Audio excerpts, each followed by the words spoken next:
Otep à tous, bienvenue sur la chaîne des panafricanistes par essence, par conviction et par excellence, celle des citoyens kémites, par nécessité et obligation de combat. Nous sommes une chaîne qui n'est guidée que par nos ancêtres et rien que par les ancêtres qui appartiennent à l'égrégore du monde noir. Par conséquent, nous ne croyons en aucun Dieu venu de l'étranger. Toutefois, cette vidéo n'est aucunement destinée à inciter à la haine ou à la violence, car nous menons un combat qui est d'abord et avant tout spirituel, intellectuel et démocratique. Ensuite, il est politique, géopolitique et géostratégique, contre l'impérialisme, le colonialisme, le néocolonialisme et l'endocolonat, qui sont tous qualifiés de crimes contre l'humanité. Nous menons ce combat sur la base du principe fondamental que nous avons hérité de nos ancêtres kémites, qui est celui de la Mara, c'est-à-dire solidarité, vérité et justice. Vous êtes donc en droit de connaître la vérité et nous avons l'obligation de vous dire la vérité, rien que la vérité, afin que justice soit rendue au continent africain. Et ça, c'est notre modeste contribution dans cette noble lutte en faveur de la souveraineté, la dignité, la solidarité et l'unité africaine. C'est exactement ça que nous appelons le panafricanisme. Bien-aimés frères et sœurs, je vais revenir sur la vidéo concernant les soldats français au Togo et l'attitude de Guillaume Soro. J'ai eu beaucoup de commentaires là-dessus, y compris dans mon inbox, et je tenais quand même à apporter certaines précisions. Que les gens sachent, je n'ai rien contre Guillaume Soro. Non. Il a été Premier ministre, il a été président de l'Assemblée nationale de la Côte d'Ivoire. Bon, c'est une personnalité politique africaine, donc à première vue, je n'ai pas un problème avec lui. Ce n'est pas un problème personnel. Je ne suis même pas ivoirien, je suis africain du Congo-Brazzaville. Et je suis fier de l'être. Alors, mais j'aime la Côte d'Ivoire, j'aime les Ivoiriens parce que ce sont mes frères, ce sont mes sœurs, ce sont mes parents. Et ce qui se passe en Côte d'Ivoire comment dirais-je, et c'est comme si ça se passait chez moi au Congo. Donc, je pense que nous devrons être un peu sérieux. Moi, je dis, je ne fais pas confiance à Guillaume Soro parce que Guillaume Soro ne nous donne pas des instruments, des éléments pour comprendre ce qui s'est passé en Côte d'Ivoire lors de la crise. Guillaume Soro n'est pas clair. Guillaume Soro veut le pouvoir, c'est vrai, mais il ne veut pas dire la vérité. Guillaume Soro protège qui? Nous savons le rôle que Alassane Ouattara a joué. Ça, ce n'est plus un secret. Mais nous voulons savoir le rôle que les maîtres d'Alassane Ouattara ont joué. Les maîtres de Guillaume Soro ont joué. Et la seule personne qui peut nous donner ces informations, c'est Guillaume Soro. Puisque lui, il est à l'extérieur, il est maintenant dans l'AES, il est donc en sécurité. Mais s'il ne parle pas, c'est qu'il protège quelqu'un. Il protège qui? Il protège les Occidentaux. Il protège les Occidentaux. Mais pourquoi il va protéger les gens qui le persécutent? Pourquoi tu es attaqué? Mais tu protèges quand même la personne qui t'attaque. Tu ne veux pas que les gens puissent savoir que non, c'est un tel qui est en train de t'attaquer. C'est que en réalité, tu n'as pas vraiment un problème avec cette personne. Ça veut dire que tu travailles pour cette personne-là, mais tu cherches des moyens pour infiltrer l'autre milieu. Moi, je ne peux pas faire confiance à quelqu'un comme ça. Il faut reconnaître qu'il y a eu plus de 20 000 morts en Côte d'Ivoire pendant cette crise. Plus de 20 000 morts. Et personne n'a été jugé pour ça. Laurent Gbagbo, Blé Goudé ont été blanchis. Donc ce n'est pas de ce côté qu'il faut regarder la situation. Les auteurs, c'est de l'autre côté, Alassane Ouattara et Guillaume Soro. Et Guillaume Soro est à l'extérieur, il ne nous dit pas ce qu'il a fait. Parce que même si tu peux demander pardon, mais avant de demander un pardon, il faut dire pourquoi tu demandes pardon. Quels sont les faits qui te poussent à demander pardon? Vous voyez? Donc, si Guillaume Soro continue à garder ces éléments, ça veut dire que Guillaume Soro travaille toujours pour les mêmes maîtres. Ne vous fiez pas à c'est le fait qu'ils viennent dans l'AES, c'est un problème de communication. Ce sont des experts, ces gens-là. Vous avez vu comment les Américains sont en train de prendre la victoire des Russes en RCA? Ce sont les Russes qui ont emporté la paix en RCA. Maintenant, c'est les Américains qui sont en train de récolter les fruits. Comme ils ont fait lors de la Seconde Guerre mondiale. Les Russes ont occupé le terrain, ils sont rentrés dans le bunker de Hitler, et les Américains viennent après pour récolter les fruits. C'est ce qui a fait la force des États-Unis et du dollar américain. Mais ce n'est pas eux qui ont gagné la Seconde Guerre mondiale. Toutes les guerres américaines, elles les ont perdues, y compris après la Seconde Guerre mondiale. Je veux parler de l'Irak. Ils ont échoué en Irak. Regardez ce que l'Irak est devenu. C'est devenu un tas de ruines. Ils ont échoué en Afghanistan. Vous avez vu vous-même, il n'y a pas longtemps, comment ils étaient en train de prendre la cour de Sorpec. Regardez en Libye, regardez au Soudan, regardez en Somalie. Quelle est la guerre que les Américains ont réussi avec l'OTAN? Regardez en Ukraine. Ils ont toujours échoué. Mais quand les autres réussissent, eux, ils viennent prendre le fruit. C'est comme ça qu'ils poussent actuellement le Maroc pour chercher à attirer les pays de l'AES. Comme ça, ils vont prendre les fruits du travail que la Russie a fait. Vous voyez, c'est un jeu. Maintenant, ceux qui travaillent avec eux, s'ils ne vous disent pas la vérité, c'est qu'ils continuent à les servir. C'est le cas de Guillaume Soro. C'est le cas de Guillaume Soro. Ce sont eux qui l'ont envoyé dans l'AES. Parce qu'ils ont un besoin. C'est vrai qu'ils ont positionné déjà Tidiane Thiam.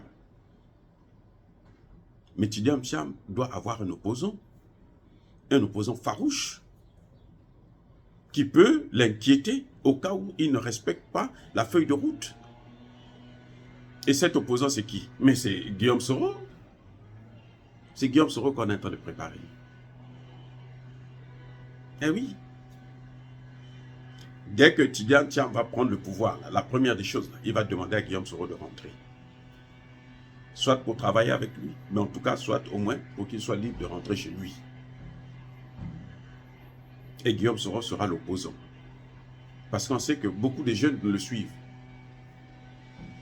Puisque là, ce que les Occidentaux redoutent actuellement, ce sont nos populations, c'est notre jeunesse.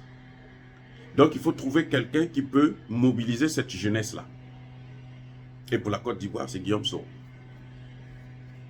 Tidiane Thiam, c'est lui qui va prendre le pouvoir. Exactement ce qu'ils ont fait au Tchad, et c'est ce qu'ils vont faire au Sénégal. Exactement.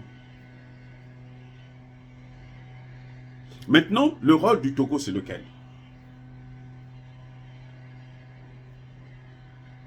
Au Togo, le Togo n'a jamais été fixé sur sa position.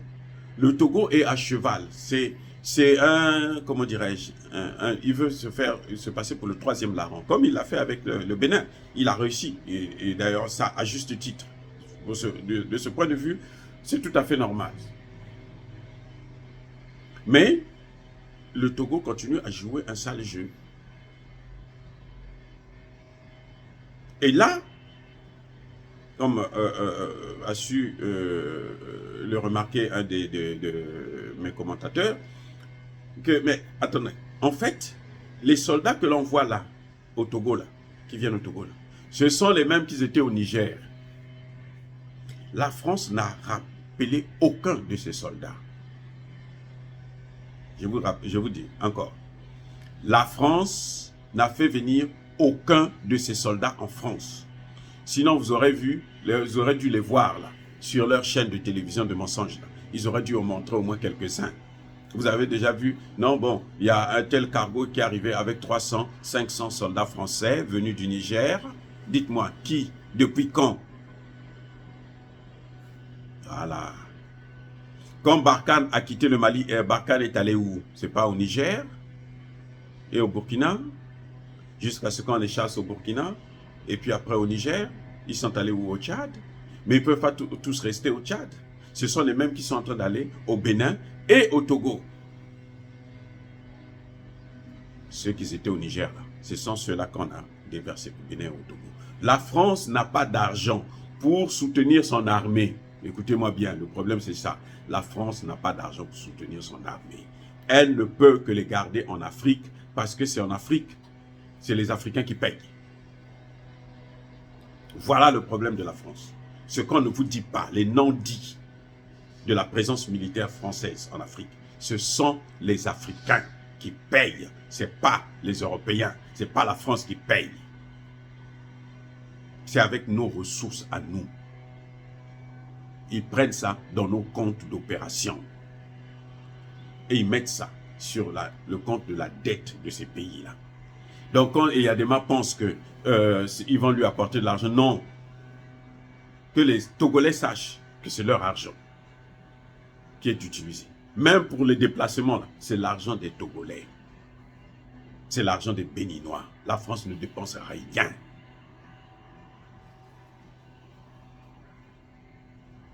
Si vous avez des vidéos où les soldats français sont rentrés, ont quitté le Niger et sont rentrés en France, envoyez-les-moi.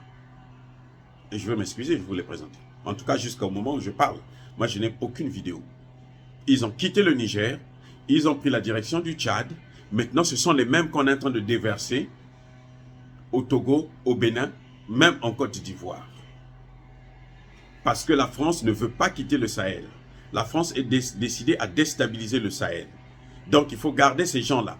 Parce que ce sont ces gens-là qui recrutent. Vous avez vu comment, je vous ai dit, que l'attaque de Djibo là, ne pouvait pas tenir s'il n'y avait pas de complicité au niveau des frontières. Les gens là ne venaient pas du Mali, 3000, non, c'est faux. Il y en a qui venaient du Mali, certes, qui avaient fui là-bas après l'occupation de Kidal, mais il y en a qui viennent des frontières. La Côte d'Ivoire, le Togo, le Bénin. Et c'est là-bas qu'on les prépare maintenant. Ceux qui les préparent, ce sont lesquels? Mais ce sont les militaires français que vous voyez là qui sont en train de circuler dans la zone. C'est pas autre chose. Et si vous voyez Guillaume Soro venir au Togo, ça veut dire que Guillaume Soro doit être en contact avec ces mêmes mercenaires, ces mêmes terroristes. C'est un rebelle. Et oui. Ça veut dire que Guillaume Soro est en contact avec eux. Comment ça se fait-il que le premier jour qu'il rentre, c'est le jour où le président le reçoit, on l'a reçu en tant que qui? Dites-moi, le statut de Guillaume Soro, c'est qui? C'est quoi? On l'a reçu en tant que quoi? En tant que qui? Il n'est plus au pouvoir. Eh oui, c'est parce que, eh ben, on l'impose à ses dirigeants. Peut-être pas ceux de l'AES, ceux de l'AES se sont fait avoir. Mais en réalité, eh ben, parce que si ceux de l'AES ne l'avaient pas réussi, ça allait soulever un tollé. Donc on le reçoit. Mais au Togo, là, il est là, c'est pour prendre les contacts avec ceux-là, les militaires en question qui viennent. Il faut seulement se méfier, c'est tout. On n'a pas un problème. Il fasse ce qu'il veut. Qu'il fasse ce qu'il veut, mais nous savons que ça ne va pas être une balade, une promenade de santé, comme disait le président Tchani. J'aime bien cette expression. Ça ne va pas être une promenade de santé désormais. Donc que la France mobilise ses troupes autour de l'AES, on s'en fiche éperdument. Que l'Algérie se mobilise, la Mauritanie se mobilise, on s'en fiche éperdument. L'Algérie et la Mauritanie, qu'ils sachent que les matières premières là, du Mali, là, ils ne vont plus les avoir. Point. Or, bien aimés frères et sœurs, encore une fois de plus, soyez bénis. Je persiste et je signe. Soyez abondamment bénis par le Dieu des Kémites et par nos ancêtres angélisés. Mais que tous ceux qui persécutent le continent africain le pillent et le déstabilisent, qu'ils soient noirs, blancs, chinois, arabes, juifs, indiens ou qui qu'ils soient punis, maudits, foudroyés, neutralisés, écrasés, effacés par le Dieu des Kémites et par nos ancêtres angélisés. Vive l'Afrique éternelle. J'ai dit et j'assume.